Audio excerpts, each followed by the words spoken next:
സ്നേഹത്തിന്റെ വെല്ലുവിളി ഏറ്റെടുക്കാൻ തീരുമാനിച്ചാൽ പിന്നെ സ്വന്തം പാമ്പുറകൾ വളർത്തണം.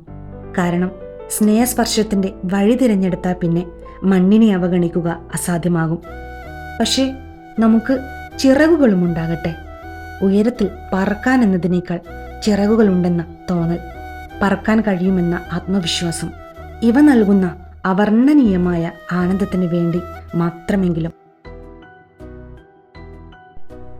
എൻ്റെ ശതസാധ്യതകളെ ഞാൻ തന്നെ പുണരുന്നു. ശതസാധ്യതയുള്ളവരാണ് നമുക്ക് ചുറ്റുമുള്ള എല്ലാവരുമെന്ന് സദാ ഓർക്കാൻ ശ്രമിക്കുന്നു. ലോകം മുറിപ്പെടുത്തുമെന്ന ഭയത്തിന് കീഴ്പ്പെടാൻ ഞാൻ എന്നെ അനുവദിച്ചിട്ടില്ല. ലോകത്തോട് തുറന്ന എന്നാൽ ലോകം വിഴുങ്ങാത്ത ജീവിതമാണ് ജീവിക്കാൻ ആഗ്രഹിച്ചത്. അതിനാണ് ശ്രമിച്ചത്. ലോകത്തോട് പറ്റിച്ചേർന്ന് കിടക്കാനും എന്നാൽ മുറിവേൽക്കാതെ സ്വയം സംരക്ഷിക്കാനും പ്രാപ്തിയുണ്ടാക്കി തന്ന ഭൗതിക വൈകാരിക കവചങ്ങളെല്ലാം പാമ്പുറകളായിരുന്നു എനിക്ക്. വഴിവക്കത്തെ ആണിയിൽ സ്വയം ഉടക്കി നിർത്തി പഴകിയ തോലിനെ വലിച്ചൂരുന്ന പാമ്പ് പോകാൻ മറ്റൊരു വഴിയെക്കുറിച്ച് ആലോചിക്കും മുമ്പ് താൻ പിന്നിലാക്കിയ ഉറയെ തിരിഞ്ഞു നോക്കുന്നത് പോലെ കഴിഞ്ഞകാല ജീവിതത്തെ മമതാബോധമില്ലാതെ എന്നാൽ കൗതുകത്തോടെ ഞാൻ നോക്കുന്നു. മനസ്സിൽ അനേകം അടരുകളുള്ള പുറന്തോലുമായല്ല മനുഷ്യർ ജനിക്കുന്നത്.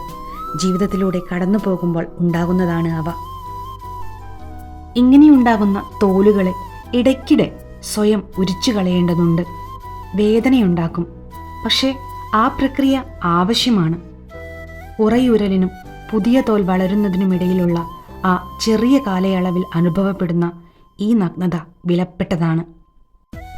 എന്താണീ ഉള്ളോക ഉടലിടം? ഏറ്റവും ചുരുക്കി പറഞ്ഞാൽ സമൂഹത്തിന്റെ സമ്മർദ്ദങ്ങളിൽ നിന്ന് അഭയം തരുന്ന ഉൾസ്ഥലമാണത്. ലോകത്തേക്കും പുറത്തേക്കും സഞ്ചരിക്കുന്ന മനസ്സ് കുട്ടിക്കാലം മുതൽ പണിയുന്ന ഉൾവീട്. ഞാൻ എന്ന അസ്ഥിരമായ വെളിച്ചത്തിന് മടിയോ പേടിയോ കൂടാതെ വന്നു വീഴാനുള്ള തറ.